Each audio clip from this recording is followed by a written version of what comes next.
Good evening, everyone. I'm just going to wait for a few of you to jump on before I get started. I hope you've all had a great day and you're ready to listen to my live tonight.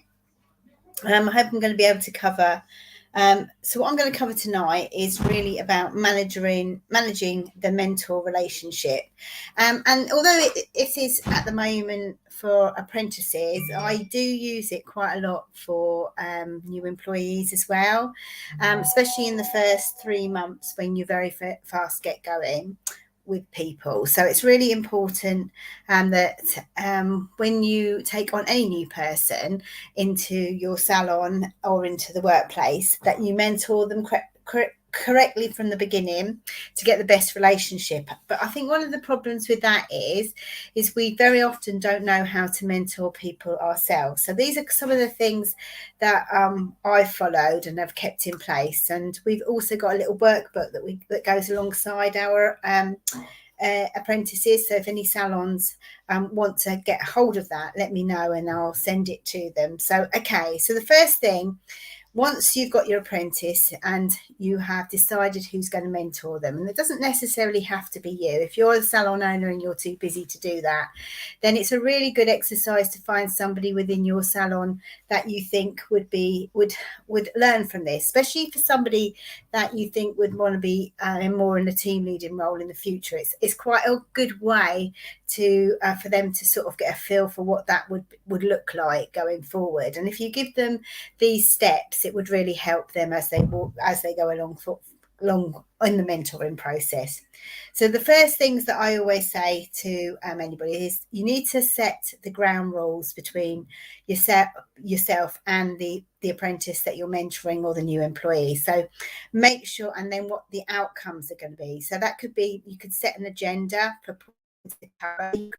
performance goals for the apprentice to pursue outside of their regular appraisal structure. There needs to be clarity from all parties what that actually looks like. So be very clear of what that would look like at the end and what success of the relationship will look like. So you could sit down with them and sort of like discuss what you're going to be looking at, what you want, what type of things you want to get from them. And it can be all sorts of things. So it doesn't necessarily have to be just skills of the job. It could be making sure that they make cups of coffee for the clients and actually talking to the clients about what they want rather than talking about what they did at the pub over the weekend. It's like establishing that type of thing, and also as well when you're going to meet and the times you're going to meet, and stick to those, because I think it can be very confusing when somebody very first starts, not knowing when they're going to have their training or when they're going to be doing certain things. So for instance,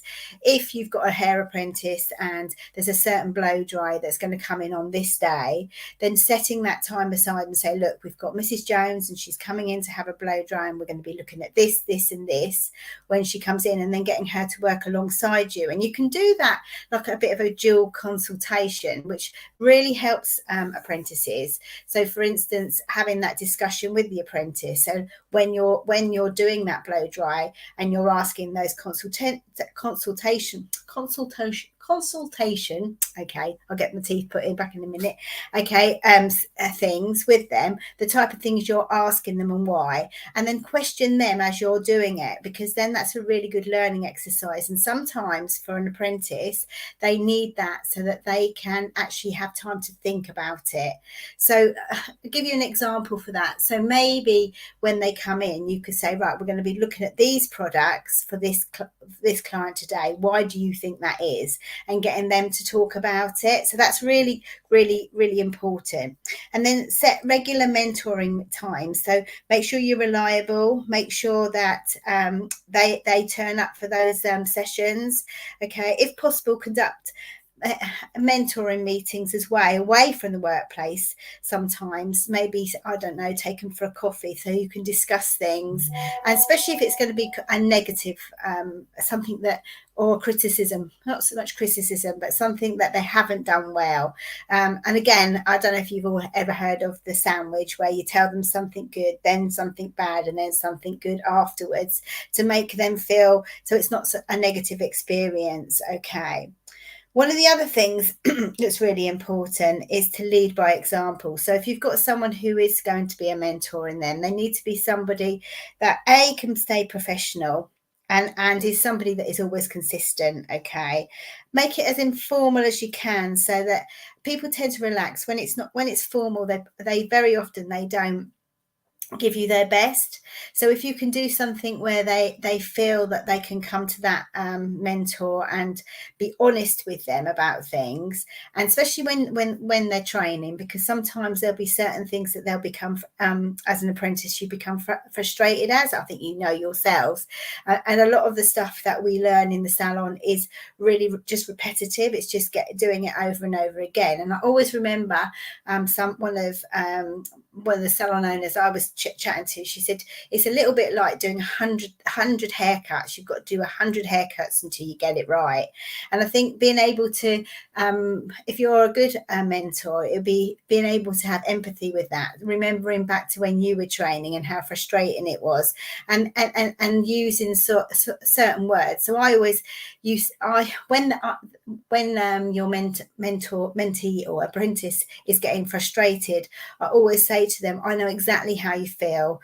I felt the same. However, I found. So use the feel, felt, and found. It's a really good way, because then it sounds as if you've been there. You understand exactly where they are, but then you're showing them the outcome of what can be achieved if they keep themselves calm. And that it's just part of the process. And that when you're learning something for the new, it's like a little bit like driving. Now, when you get in a car, you could give them examples like that. When you get in a car and you drive just without even thinking about it now, but years and years ago, when you very first started, you had to think about every single thing before you got good at it. Now, most of us, I mean, we shouldn't, but a lot of us will get in a car and drive from A to B and think, how did I get here? Because we just do it automatically. And that's the same as an apprentice. So that's another thing. It's just having that empathy with them for them to be understand. And then also, because if you get someone, if you're a mentor, you need to be consistent with them, because then they feel like that they know the next week is going to be the same, and they feel that you actually value that relationship. And when they feel valued, they're going to give you back the same. Build sustainable improvements, not quick fixes.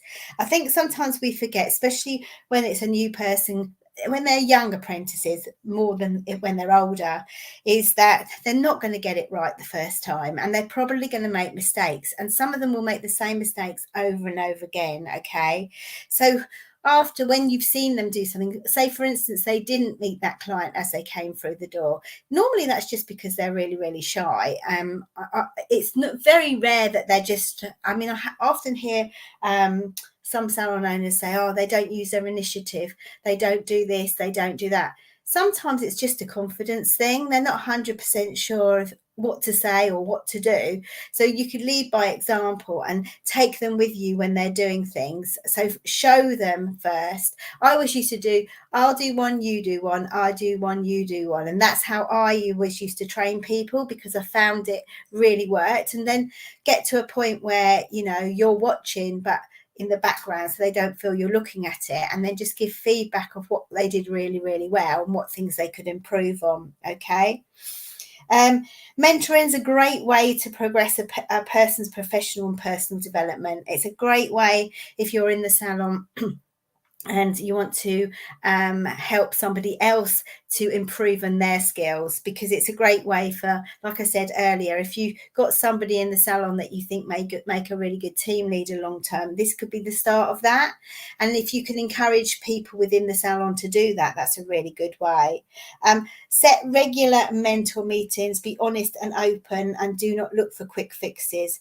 and make sure that whoever is going to be the mentor is there for the long term, because it's very difficult when you've built up that relationship, or the apprentice has built up that relationship, to change it midway, because it then can knock their confidence, because then they've got to build that relationship back up again. So it's really important whoever you pick is going to be there for the long term.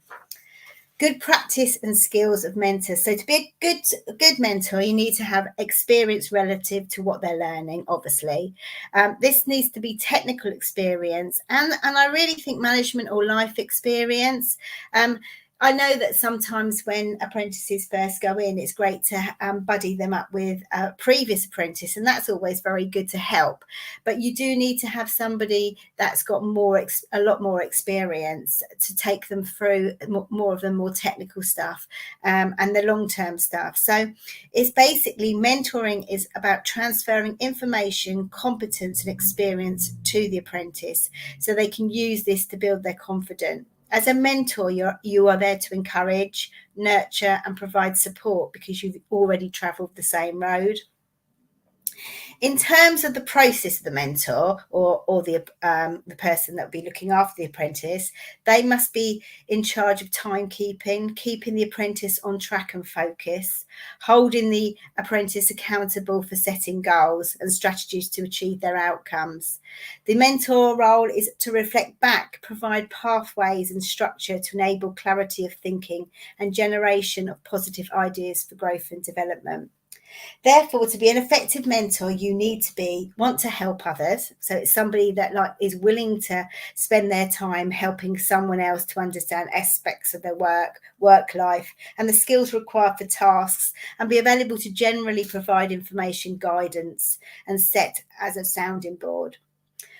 It needs to be someone who's positive, so someone who's approachable, in order to encourage questions, because what you want it to be is a two-way thing. So you need the apprentice to be also asking the questions rather than just telling.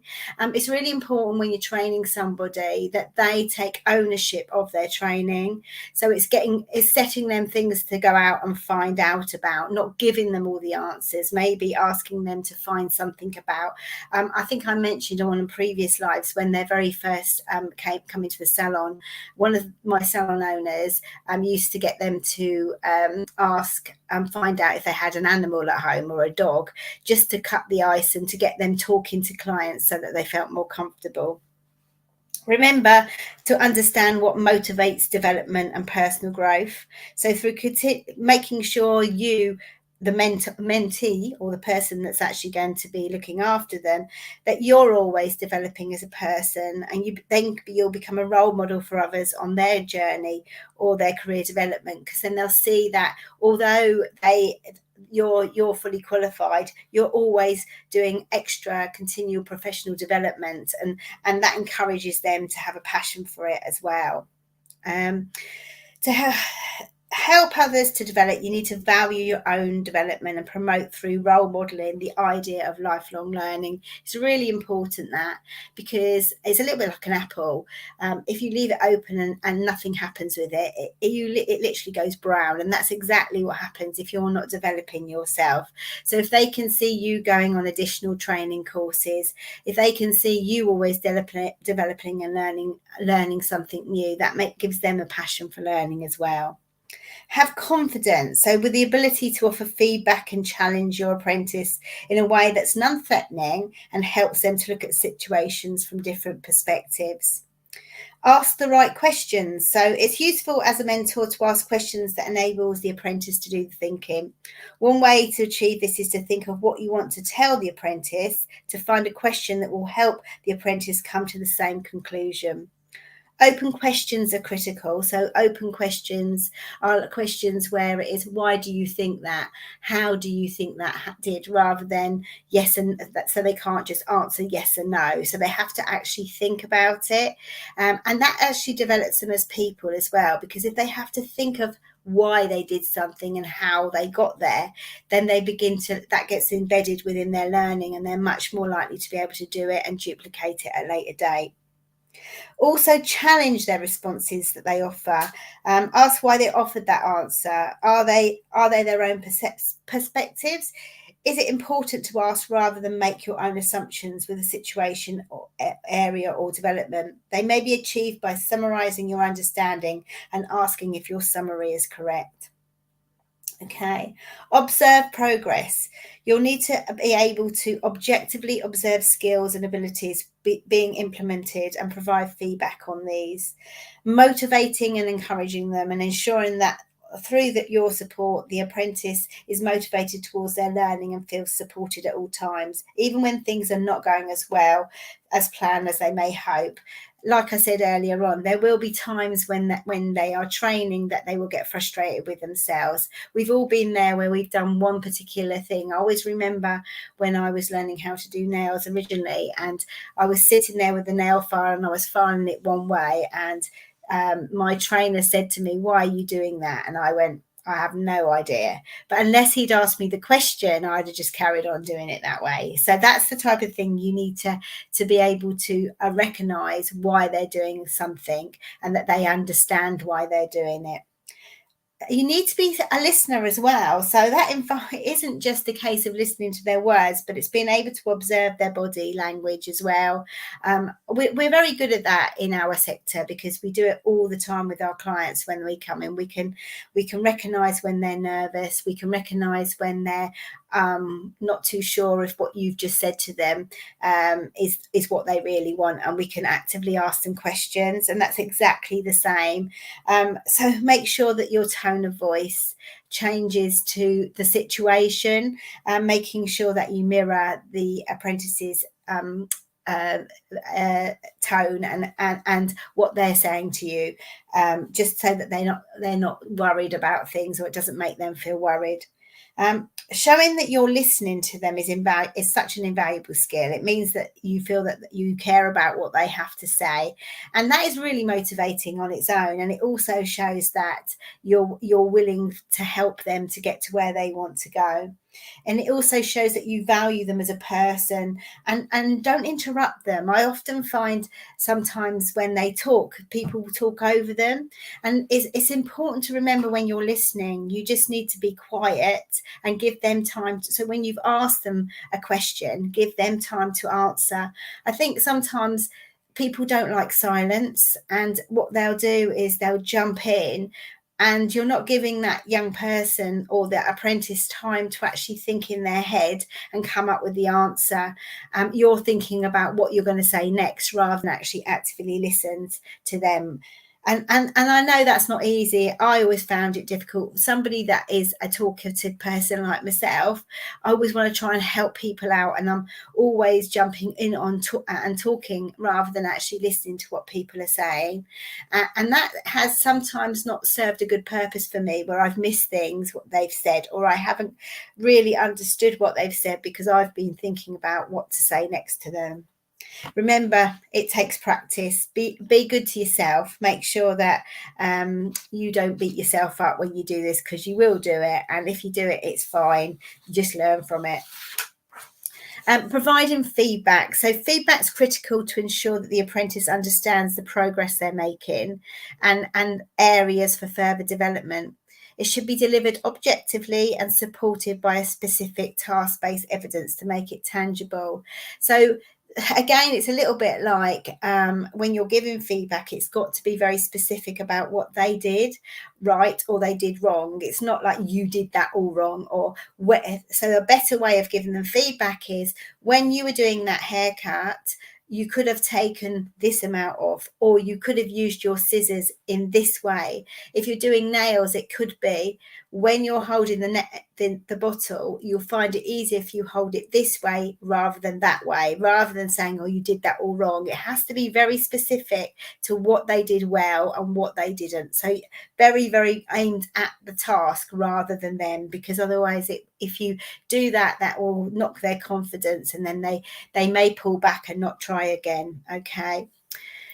This provides another opportunity to suggest alternatives. So I've said that already. It should include some alternatives and suggestions for continued improvement and development. And this may well need ideas and even advice at this stage. The feedback will contribute to the apprentice's overall assessment by the training provider. Notice a key to good mentoring may be merely noticing how the apprentice is.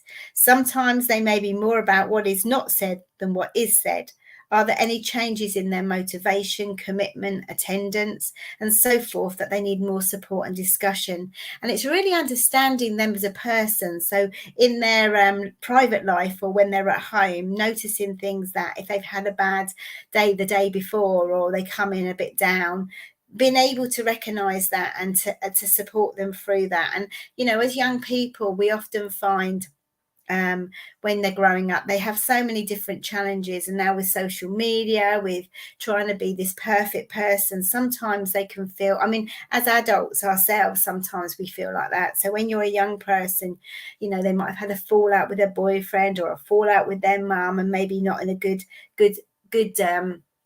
place at that time. So being able to chat to them quite openly about those and help them to get through those periods, so you become more like a mum to them as well. That's what I always used to say to the apprentices that we have. I used to call, I have Jane who's in the office, I used to call her Mummy Jane and Mummy Sarah and Mummy Julie. So when they really were going through some difficult times, they felt they felt as if they could come to us and talk to us about those things. And that sometimes affects their learning. When they're going through a rough time, they might not be in the same mindfulness as what they would be when things are going really well. So it's being able to actually recognize that and help them through that.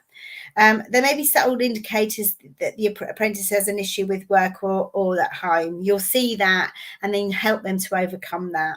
And with most training providers nowadays, they have a safeguarding officer. So if you're worried about a particular thing outside home, anything to do which you think might threaten their own health and their own mental health, you can contact your training provider and they'll provide support for you to help them through that. Agree future goals and targets. In order to understand how to progress to the next stage, they need to know what they're working towards. And all our apprentices that we have regular reviews with their tutor and assessor, but the mentor also needs to be part of those so that they know what the apprentice is working towards, and then they can recognise the opportunities that they need to be able to cover. So it could be a certain treatment. It could be, if it's a beauty treatment, it could be like a paraffin wax, or it could be a certain facial that they need to do, or it could be a certain graduated bob, or if it's hair. So it's knowing what those things that they're working to, so that you can recognise times when maybe you have a client in that you can sit and show them and go over things and get them to answer questions as you're doing it. It can work alongside your day-to-day working in the salon, and that's when it works really, really well, because it's on the job and they can actually see it happening. Mentoring is really about supporting structured development. So the mentor should not feel pressurized to have to tell the apprentice everything you know about the subject at every opportunity. I always remember there were particular words that I used to forget when I was teaching people to do with anatomy and physiology. So I used to get them to go and find it I would know when they said it, I just couldn't remember it at the time. So I often used to go and get them to go and find out what it was, or find out how to spell it correctly and come up and put it on the board. And that was a really good thing, because that they were then learning themselves rather than me actually physically having to teach them. Okay. The apprentice should never feel pressured, and the mentor should be a really good relationship all the way through. Opportunities might include, but not limited to, the following ideas. So these things will help you, is maybe reading some of the appropriate manuals and procedures, work or observations or shadowing other people within the salon. It doesn't necessarily have to always be the mentor. If it's another person that's doing a certain treatment or a certain service in the salon which the apprentice needs to learn, getting them to go and watch and observe. It's also teaching them new jobs, procedures or practices, even to the fact where you're teaching them how to pick up the phone, what to say to a client when the clients walk through the door, what to say to them, the whole client journey. right the way up from shampooing to when they come and sit down and they put a cape on, ready, or prepping them ready for the stylist, or if a treatment room. It's really important that you first of all show them how to do it, then let them do it with you walking with them while they're doing it until they feel that they're confident in it. And then you do one, they do one. Like I said, you do one, they do one, you do one, they do one, and then eventually just observing what they do and giving them feedback. It's a great thing if you can research options so that you can think of questions to ask them. This might help you as well. Getting them to solve work-based problems. Maybe there's a particular thing in the salon. I noticed today one of our apprentices in one of her salons, she was advertising on Instagram for something. So it's basically getting them to find out how to do that and just overseeing it to make sure it's fine. Getting them to manage tasks or systems. Apprentices can be so much help. They can do, I always used to say to people in beauty salons when it was a one-to-one beauty salon, if you've got somebody while you're in a treatment doing, and there's only one of you in the salon and she can be on the desk while you're in the salon, that's really going to help you. Not only does it build the apprentice's confidence, but when a client walks through the door, there's somebody there to meet and greet them. And additional training, if you can offer additional training within the salon while they're on the apprenticeship, that's even better, because they're going to be learning different things like balayage or product training, anything like that you can get them involved in, and that will help them to, first of all, to motivate them and they feel as if they're working towards something, but also it gives them a broader training than just going to their doing their apprenticeship. Okay, so there's my next subject I'm going to cover tomorrow will be the benefits of good mentoring and making the relationship work. I thought I'd just jump on tonight with the first part of it. If you join me tomorrow at 7, I'll be here again at 7 o'clock giving you the next part of how to make a good mentor in a salon for an apprentice. Thanks, guys.